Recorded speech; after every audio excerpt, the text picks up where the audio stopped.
Hello, this is Timothy Wood from the Citadel Civil Engineering program. This is CIVL202 Statics, and in this lecture, we're going to discuss the 3D equations of equilibrium. When we think about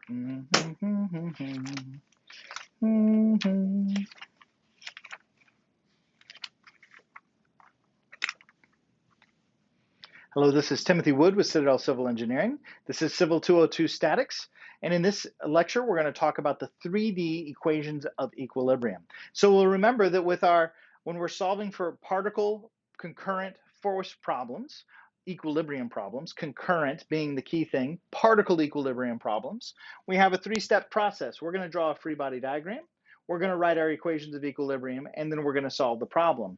In 3D, things get a little bit more complicated. So often what we're going to do is we're going to draw our free body diagram and then identify all of our forces in their X, Y, and Z components as part of that free body diagram.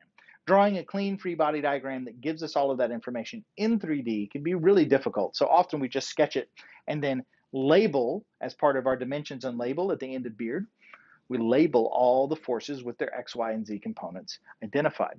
Then what we'll do is we'll write our equations of equilibrium, which remember says that the sum of the forces is equal to 0. Yay, nothing moves. And in particle equilibrium, we can expand this out. Again, we'll have Cartesian vector notation, which writes this all as basically one line. So the sum of the forces equal to 0, yay, nothing moves, would say the sum of the forces in the X direction times I, plus the sum of the forces in the Y direction times J, plus now the sum of the forces in the Z direction times K, all equal to 0, or 0I plus 0J plus 0K.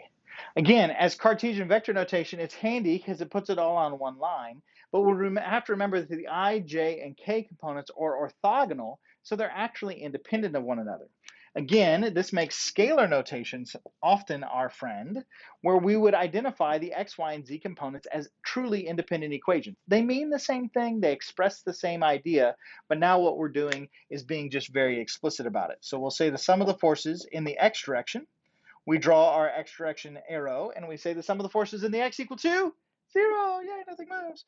And then we would say the sum of the forces in the Y equal to 0, yay, nothing moves. And sum of the forces in the Z direction, remember that's coming out of the board, is equal to 0, yay, nothing moves. So we look at our free body diagram and we pull out each component.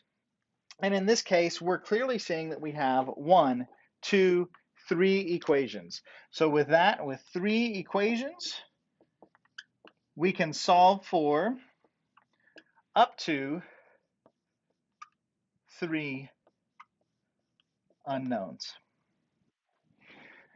That's our 3D equations of equilibrium. I look forward to seeing you in class to work an example problem together.